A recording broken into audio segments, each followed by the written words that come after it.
beans. You cut them into small pieces, like maybe 1 centimeter or length, and then they are cooked. It's basically a dry curry. You get its spices, it's chili, it's garlic, sometimes it's garlic, and it's coconut. So it's a savory green bean and coconut dish, but I found it's much easier to make year-round if you use frozen peas, because not only does that save you a boatload of knife work, but it also saves you the trouble of finding fresh beans year-round, which can be a bit of a hassle sometimes. So that's one of those cool things that you don't. It's a good way to save yourself a little bit of trouble without sacrificing quality. Because fresh versus frozen, in terms of something like that, like most frozen products, individual stuff like peas or corn, those are all the product of what you call bumper crops. Now I've mentioned this before, but it's ditto for tomatoes in particular.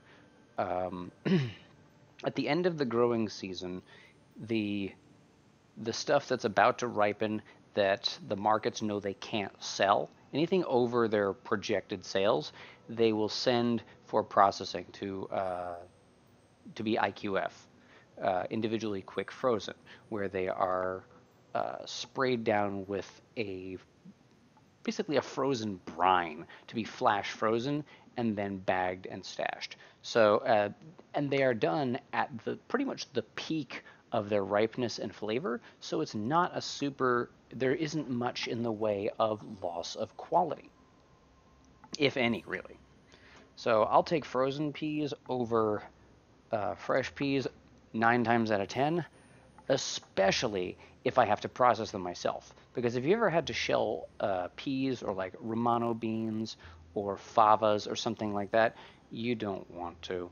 Like, I don't know how stuff like that ever managed to end up as a popular component of modern agriculture, because it is such a pain in the ass. Related, if somebody asks for favas, IQF edamame are pretty much indistinguishable, but you didn't hear that from me.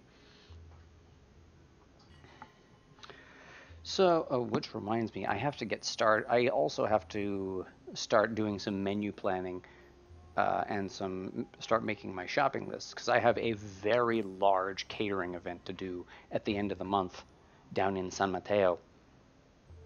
Somebody contacted me through for a baby shower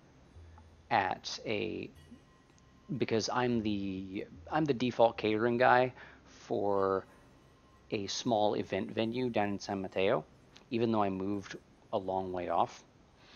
I haven't gotten things basically since the pandemic began back in 2020, and this will be the first one since then. But they want it's a fairly small venue, and they've got it booked to capacity, and they want a lot of food. So plus their menu is actually pretty comprehensive as far as that goes. They wanted an Asian-esque menu.